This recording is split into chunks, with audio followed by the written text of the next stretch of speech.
Hello. Today's episode number 45 of the Professor Slots podcast discusses Professor Slots 2019, what to expect in the coming year.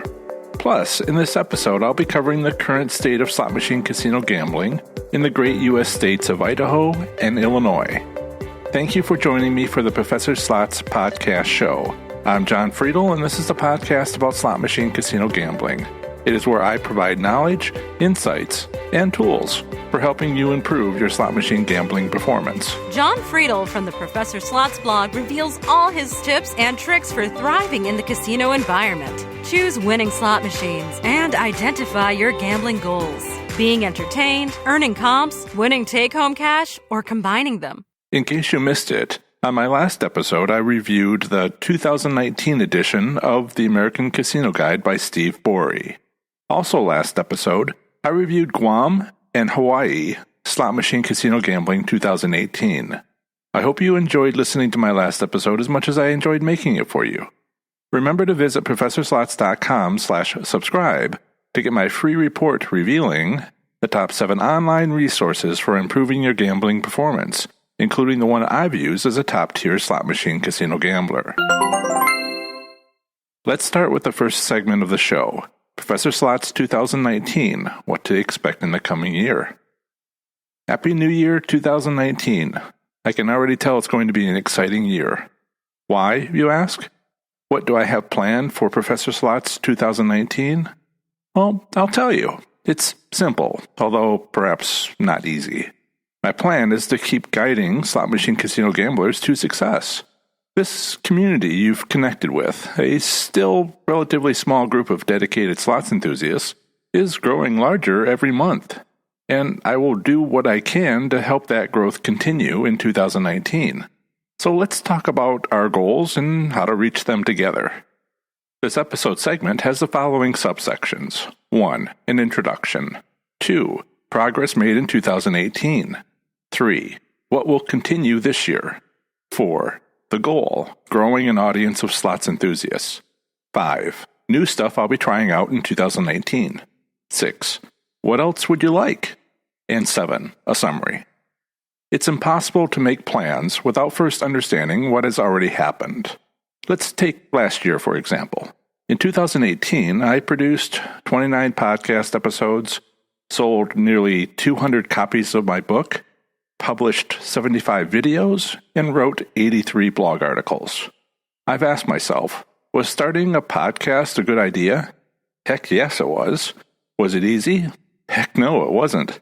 But it was a lot of fun figuring out how to produce, edit, and publish a podcast.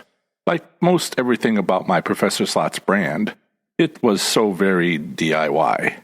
Being all do-it-yourself, a lot has gone on behind the scenes to make it successful. As you may know, I'm technically inclined. I can figure out most anything technical if I put in the necessary time and research. And of course, if I have enough funds for doing it. So with podcasting, I figured it out. And consequently, my reward for all that effort was reaching an audience that likes to listen to podcasts. Technically, it's hard to know how many people listen to my podcasts, but overall, in 2018, I had just under 22,000 downloads. And in January 2018, I decided to self-publish Learning to Win on Amazon Kindle as an ebook. Later in the year, I also made it available as a softcover. In this way, I was able to reach another audience segment, this one that liked to read books. But late in the year, I realized there was another audience segment I had yet to serve. Lots of people like YouTube videos. While I'd put some videos on YouTube in the year prior, I really hadn't done the necessary time and research to be successful at it. Doing so was somewhat like learning to podcast, but required different equipment and software packages.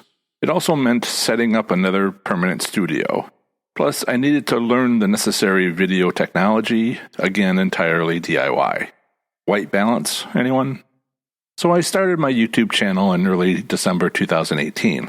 Since then, I've produced, edited, and published a state-by-state video once every 48 hours.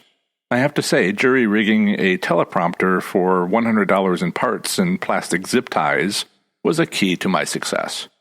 Otherwise, 2018 was about persevering. Personally, my mother became very ill in April 2018 while I was away at Gamblepalooza in Connecticut. I'm so glad she's no longer spending months at the hospital. But my sister and I have had to help her transition to no longer being able to do and live like she once had. As I've said during tough times last year, life happens. And sometimes I've been unable to publish podcast episodes for a month or more due to these family emergencies. But out of these experiences, I hope you learned something important about me. I persevere. No doubt 2019 will have its own problems and difficulties, and I will deal with them as they occur. So if I end up being gone for a little while, I won't be gone long. Put another way, you don't earn 8 college degrees mostly in physics and engineering by not being able to persevere. Looking back at 2018 has helped me understand what works, and I learned about living the life of an entrepreneur who already has a full-time job. Learning to keep my publishing schedule wasn't easy, but was partly due to the time spent on DIY efforts. My podcast clearly grew its audience in all of 2019, so it will continue. As I previously mentioned, a lot of my efforts went into learning how to podcast. Everything has settled down quite a bit with producing podcast episodes, but I'll still make improvements. The same is true about creating and growing my YouTube channel. There's still a lot to learn about it, but like podcasting, I've finally got creating videos mostly figured out. I expect to improve, but also be inundated with comments. Excellent. Certainly, I'll also be continuing my weekly state-by-state articles. According to Google, these are popular. I'd hoped and planned for them to become an online resource, and so they have. In fact, I have a plan to grow them further, but more on that in a bit. Finally, a central core of everything I do is my articles on slots-related topics. Those will continue. Luckily, and happily, there is just so much more to write about. They are important because they are how I am most helpful to you. Research articles on slots-related topics, state-by-state blogs, podcasts, YouTube videos, and books on Amazon Kindle all worked well in 2018. They were helpful to you, my audience. Because they were helpful, each will continue in 2019. But as always, there will be adjustments, tweaks, improvements, fixes, whatever you want to call it. I plan to keep getting better to be helpful to you and thereby grow an audience. That's the goal, anyway. As interesting as it has been to be helpful to you as a slot machine enthusiast, I've found myself becoming deeply interested in how to be more helpful. To do so, I've had to learn to become something new, or at least new to me. I'm now an entrepreneur. Frankly, it's just me in this business. I'm the only employee, at least for now. As I grow, I'll need to DIY having employees. Probably not in 2019, but later. As I grow, having employees will make more sense. Whatever I've needed so far, there's been an app for it. As you may have heard me say before, I'm not trying to make money. Not currently, that is. I have no plan to deliberately make money in 2019. It's just too soon. As with 2018, my overall business goal remains the same for 2019. My goal is to grow my audience. And it's working. I did grow my audience in 2018. I know how many people visited my website thanks to Google Analytics. I also know how many downloads my podcast episodes have gotten. But they aren't my goal. They're not what is most important. My business metric to gauge my success aren't those measurements. I measure the success of my business by the number of email subscribers I have. It is my only ask of an audience member, at least for the time being. Yes, I have a book on Amazon, but I barely even mention it. I also don't suggest people subscribe to my podcast, and I don't ask anyone to subscribe to my YouTube channel or post a comment. I believe each of these helps with growing, but it's not my goal.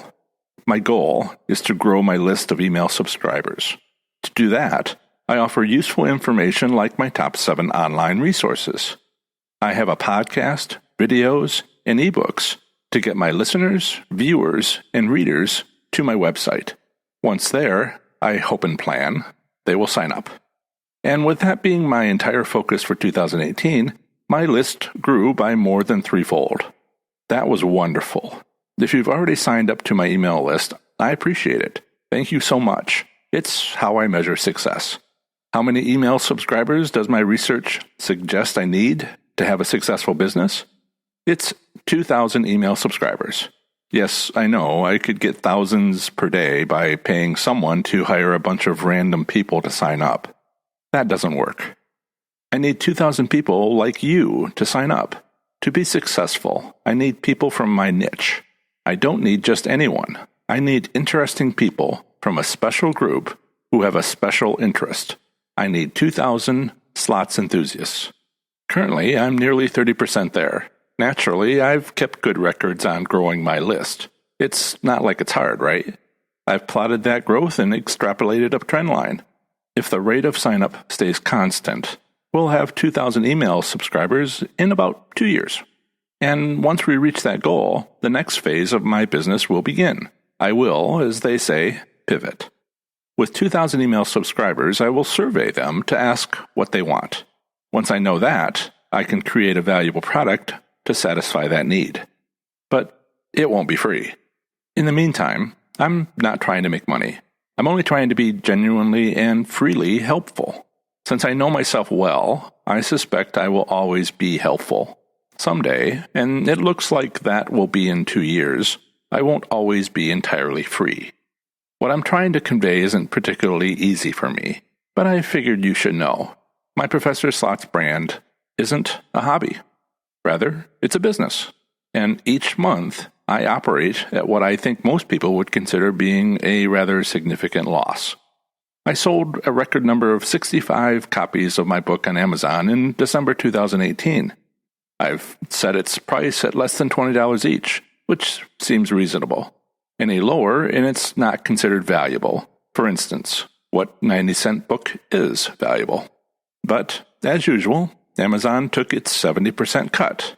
In 3 months, when Amazon pays royalties for December 2018, I'll have made more than half of 1 month's worth of business operating expenses. Oh, I don't mind. After all, I'm investing myself in my business. I'm willing to continue doing this for a few more years. Research shows it'll take 6 to 8 years to be successful enough to quit my day job. If I am successful. With 2 years already gone by, 4 to 6 more years is fine by me. But in 4 to 6 years, I will have either succeeded or not succeeded. If the latter, I will try something else. If successful, my goals will again change. Are you surprised I have a 5-year plan? Don't be. Heck, I've got a 5-year backup plan. 2 of them, actually. So I've discussed what happened last year. Of those, I've gone over what I will continue to do this year. I've even told you my goal as well as our progress towards achieving it. But then there's the new stuff I'll be trying out.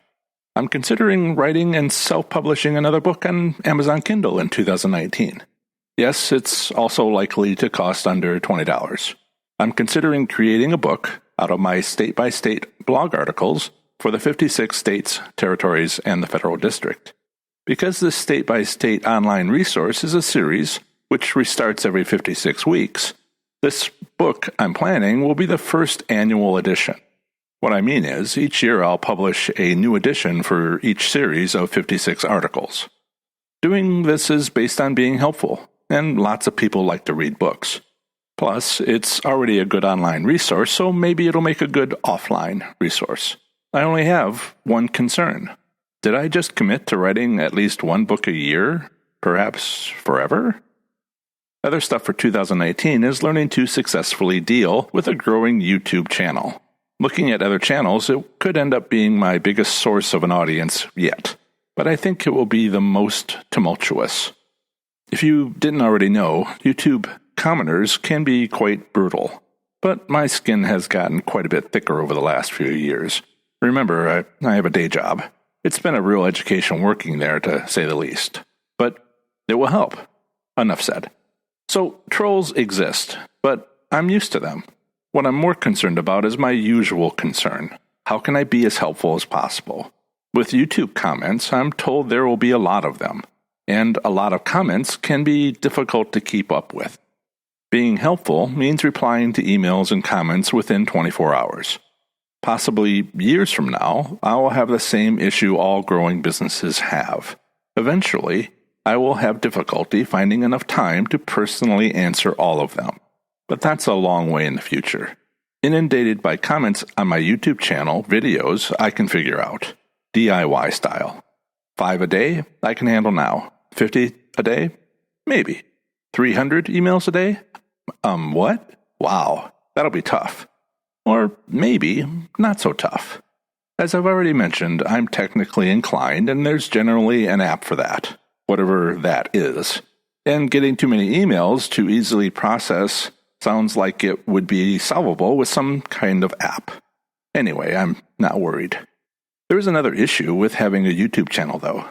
I've been able to publish a new video every 48 hours for the last month due to having a backlog. As you may have noticed, every state-by-state blog article now comes with an embedded YouTube video. But I'm now caught up. Once a week, at the same rate I produce updated state-by-state blog articles, I will publish another state-by-state video. So what about the other 2 videos each week? To grow my YouTube audience at an optimal rate, I'll need to publish a video every 48 hours. But there's another statistic that makes a quality YouTube video of the types I produce. They can't be more than 8 minutes long, at least not for optimal growth. And basically, videos made from my research articles will be well over the 8-minute limit. So what to do? I guess I'll just have to get creative. I know, I'll DIY it. Meanwhile, you watch me make a mess of it, fix the mess I made, then become the best at whatever it is. Again.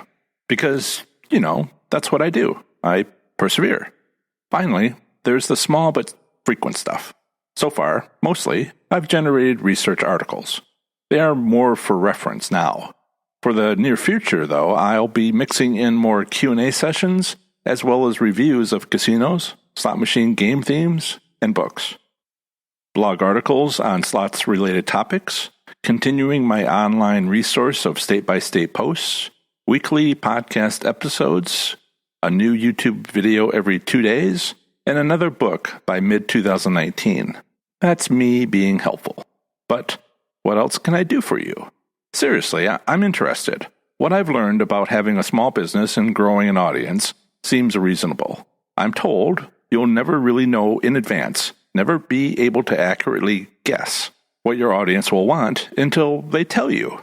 Maybe I'm trying to get a hint of what 2,000 email subscribers will want in something like 2 years. I'd certainly like to know now if possible. Maybe you already know. Is it more books, articles, videos? Is there something about the podcast you'd like added or changed? I'm not saying I can do anything and everything, but it's easy for me to solve technical problems. So ask. I do love DIY. I'm currently making my best guess at what you want as a slot machine enthusiast. And in the last year, I think I've come up with a few good ideas of what is helpful and how to reach you and more people like you. But there's still a lot of mystery here. I've gotten email suggestions which were, frankly, incredibly helpful. Another professor, for example, helped me see almost everything I'd been doing in a completely different way. It was quite helpful. So if you want to offer suggestions, please do so. My email and voicemail are available at the footer of any of my website blog articles or in the podcast show notes. Drop me a line or give me a ring and tell me your thoughts. I'll appreciate it.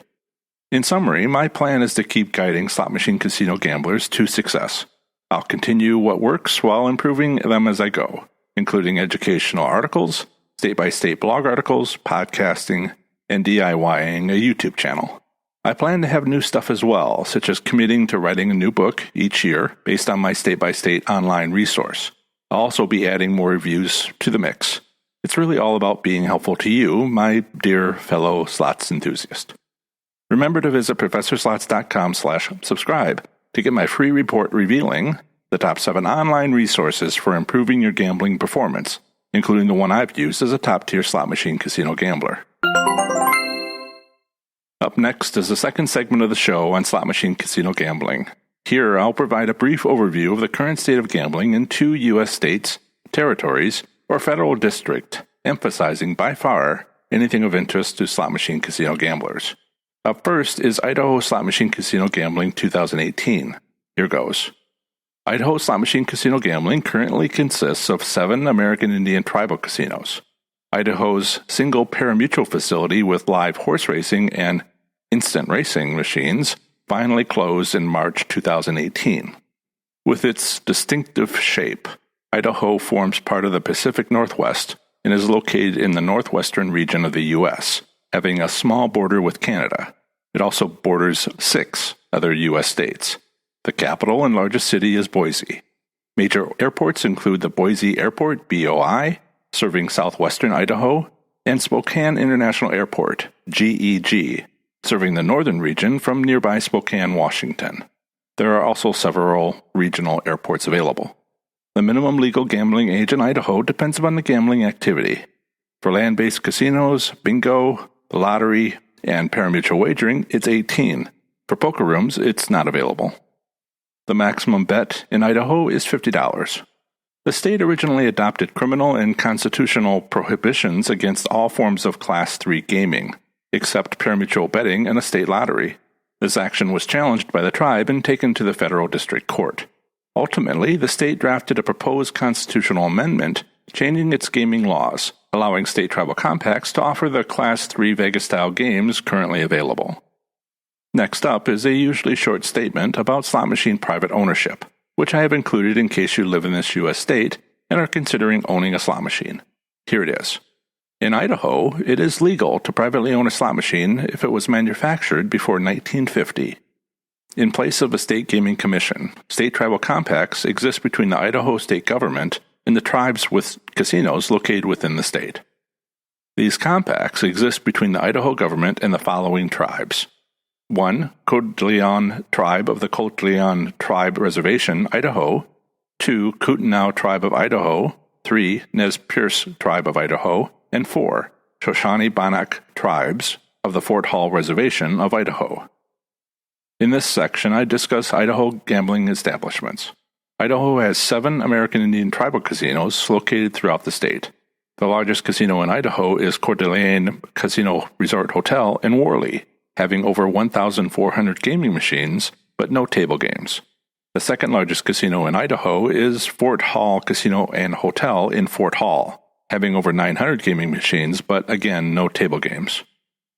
Pari-mutuel horse racing was legalized in the state in 1964, immediately making existing racetracks legal and allowing additional racetracks to be opened in the same year.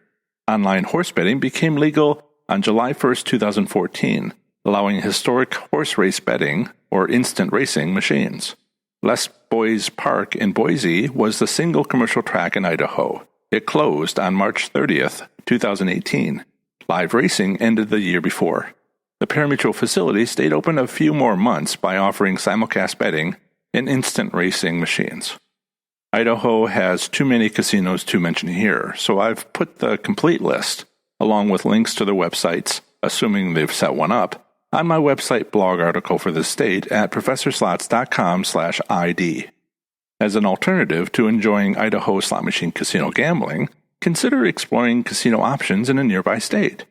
Idaho is bordered by 6 U.S. states and a Canadian province. To the north is the British Columbia province of Canada. To the east, Montana and Wyoming. To the south, Nevada and Utah. And to the west, Oregon and Washington.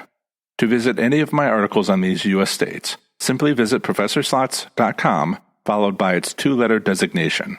For example, my Montana slots article is available at professorslots.com/MT.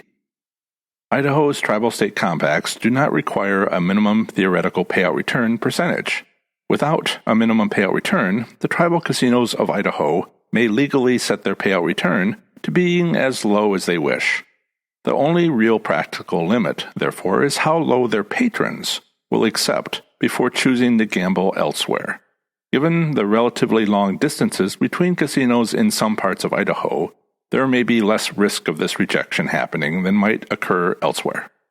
In summary, Idaho Slot Machine Casino Gambling currently consists of 7 tribal casinos, each of which offers video slot machines, as well as electronic pull tab and slot-like bingo machines.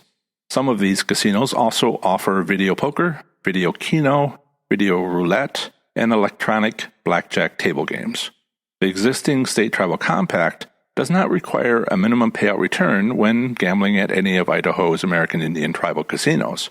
Also, actual payout return statistics are not legally required to be made available to the public. In the last year, Les Boys Park closed with its historic horse racing betting or instant racing machines. Remember to visit ProfessorSlots.com/subscribe to get my free report revealing the top 7 online resources for improving your gambling performance, including the one I've used as a top-tier slot machine casino gambler. Up next is the second state comprising this episode segment, Illinois Slot Machine Casino Gambling 2018. Here goes. Illinois Slot Machine Casino Gambling consists of 10 riverboat casinos, becoming the second U.S. state to offer them. They also offer video gaming terminals, VLTs, in bars, restaurants, and other establishments if approved by their local governments. Cook County offers pari-mutuel wagering of horse racing, but these 5 gambling facilities do not offer slot machines or table games. Therefore, they are not racinos. The minimum legal gambling age in Illinois depends upon the gambling activity. For land-based casinos and poker rooms, it's 21 years of age. For bingo, the lottery, and pari-mutuel wagering, it's 18 years of age. Pari-mutuel wagering of horse races was approved in 1927. The Illinois Riverboat Gambling Act, enacted in February 1990, legalized riverboat gambling on open water outside of Cook County. This restriction protected horse racing in the Chicago area. Another legal restriction applied to riverboat casinos is their hours of operation. Illinois riverboat casinos are legally required to be closed for 2 hours each day. In general, they are usually closed from 6 a.m. to 8 a.m. However, these closed hours may be shifted by an hour depending on the specific casino. Since 1990, Illinois has offered only 10 gaming licenses for riverboat casinos. Riverboat casinos in Illinois were originally required to be able to cruise, but a new state law in 1999 allowed them to be permanently docked. In 2009, the Illinois State Legislature passed the Video Gaming Act, allowing video gaming terminals to be placed in, quote, licensed retail establishments, truck stops, veteran, and fraternal establishments, end quote. The act also offered local municipalities the ability to opt out of hosting these video gaming terminal locations. Nevertheless, it took until 2012 for the Illinois Gaming Board to provide mass approvals for these video gaming licenses to the many license applicants. To be clear, Illinois slot machine casino gambling is partially authorized by local city governments. Doing so created a great deal of ongoing interest and consideration in the other U.S. gaming jurisdictions. The Illinois Gaming Board hosts a website with extensive and thoroughly detailed descriptions of its state gambling laws for riverboat gambling as well as video gaming. Regarding slot machine private ownership, it is legal to privately own a slot machine in Illinois if manufactured 25 or more years ago. Illinois has 5 gaming control boards, each assigned to a different gambling activity. 1. The lottery. 2. A racing board. 3. The Casino Gaming Association. 4. Gaming taxes, for example, bingo. And 5. The Illinois Gaming Board. The Illinois Gaming Board regulates gaming and tax collection on riverboat casinos as well as all video lottery terminals within the state of Illinois. It's a 5-member board appointed by the governor and approved by the Senate. The board's mission is to assure integrity through oversight of gaming activities as well as licensing of manufacturers, suppliers, and services for both. In early 1990, Illinois was the second U.S. state to legalize riverboat casinos. No riverboat casinos were allowed in Cook County in an attempt to protect horse racing in the Chicago area. Illinois has offered pari-mutuel wagering of horse racing since 1927 as well as a state lottery since 1974.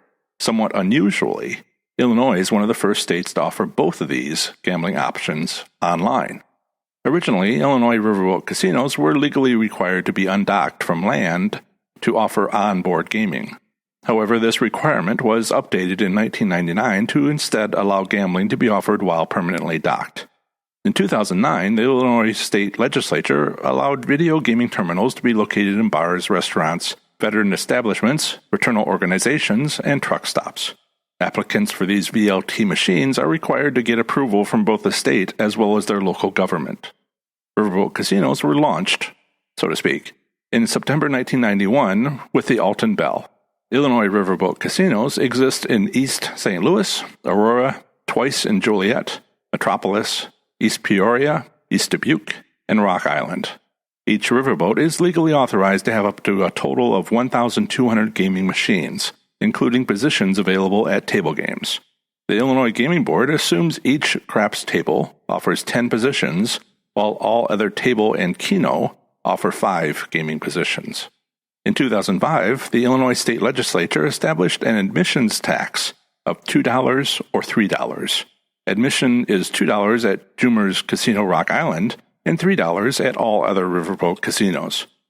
The largest casino in Illinois is Hollywood Casino Joliet in Joliet, having over 1,100 gaming machines and 25 table games.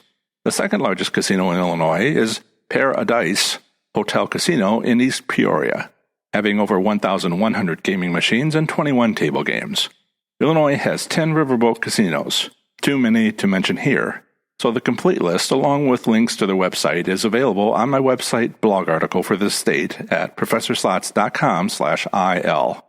Illinois has no federally recognized American Indian tribes. Therefore, there can't be any Illinois tribal casinos. By the end of 2017, 6,359 locations in Illinois offered video lottery terminals. In total, there were 28,271 active VLT gaming machines. Given Illinois' 10 riverboat casinos are limited to 1,200 slot machines each, these additional VLTs would equate to another 24 casinos of similar size. As an alternative to enjoying Illinois slot machine casino gambling, consider exploring casino options in a nearby state. Illinois is bordered by, to the north, Wisconsin. To the northeast, across the southern tip of Lake Michigan, is Michigan. To the east, Indiana. To the southeast, Kentucky. And to the west, Iowa and Missouri. To visit any of my articles on these U.S. states, simply visit ProfessorSlots.com followed by its 2-letter designation. For example, my Wisconsin slots article is available at ProfessorSlots.com/WI. Note that Indiana has an important role as a neighboring state with regards to Illinois slot machine casino gambling. Notably, Indiana has positioned its casinos only a few miles from the Illinois riverboat casinos. As Indiana casinos are subject to their own state's gaming regulations, they have the legal advantage of being open 24 hours a day, while Illinois casinos are closed 2 hours per day. Illinois has established a minimum payout return limit of 80% during the lifetime of a game for slot machines. Further, they have also established a maximum payout percentage of 100%. Each year, the annual actual payout return statistics for riverboat casinos are provided on the Illinois Gaming Board Annual Reports website. The overall payout return statistics from 2017 for electronic gaming machines, EGDs, at Illinois' 10 riverboat casinos shows the highest payout return was at Casino Queen at 92.46%, while the lowest in 2017 was Rivers Casino at 89.33%. That's a significant difference in payout returns. The full list of 2017 payout returns for the 10 riverboat casinos in Illinois are on my website blog article for the state at ProfessorSlots.com/il in the payout returns section. It is well worth noting that each annual report also offers actual payout returns for each slot machine denomination from 1 penny to $100. In addition, the Illinois Gaming Board's website has riverboat gambling monthly reports. These can be a little bit more difficult to decipher, but provide useful monthly information. For instance, they provide hold percentages for each casino and for each slot machine denomination for that month. Rather than looking at an annual average, these additional reports provide statistics for just last month. However, the payout return statistics in these reports are offered as casino hold percentages rather than return percentages, where return percent equals 100% minus hold percent. In summary, Illinois slot machine casino gambling provides 10 riverboat casinos and video gaming at over 6,300 bars, restaurants, and other licensed non-casino locations. Minimum and maximum legal limits for slot machines are 80% and 100% respectively over the lifetime of the game. Actual payout return statistics in the form of casino hold percentages are publicly available in the Illinois Gaming Board website as annual and monthly averages. The 2017 annual average payout return statistics for each riverboat casino are provided on my website. Over the last year, state reporting shows video lottery terminal locations increased from 5,726 at the end of 2016 to 6,359 locations by the end of 2017. This resulted in an increase of 633 locations for an additional terminal income of $164.9 million, or a 17.6% increase. Remember to visit ProfessorSlots.com/subscribe to get my free report revealing the top 7 online resources for improving your gambling performance, including the one I've used as a top-tier slot machine casino gambler. Last night, I got a direct message on Twitter from one of you playing a slot machine at Harrah's Cherokee in Murphy, North Carolina. Richard from Gainesville, Georgia, sent a picture of his winning slots jackpot on a high-limit slot machine called Pinball.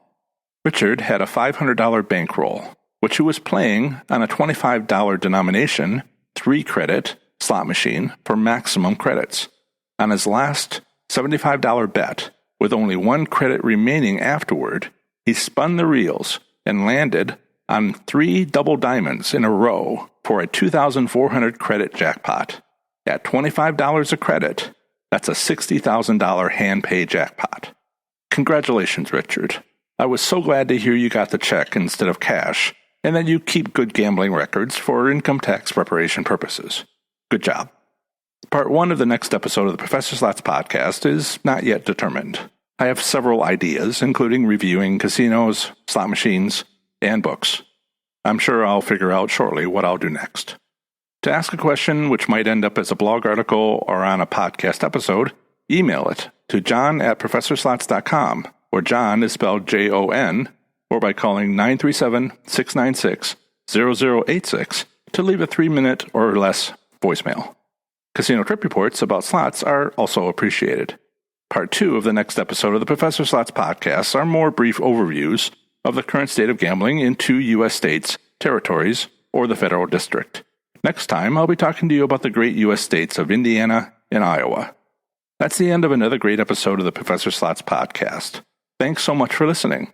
Show notes for this episode are now available within most podcast apps, but are also available on my website at ProfessorSlots.com/E45.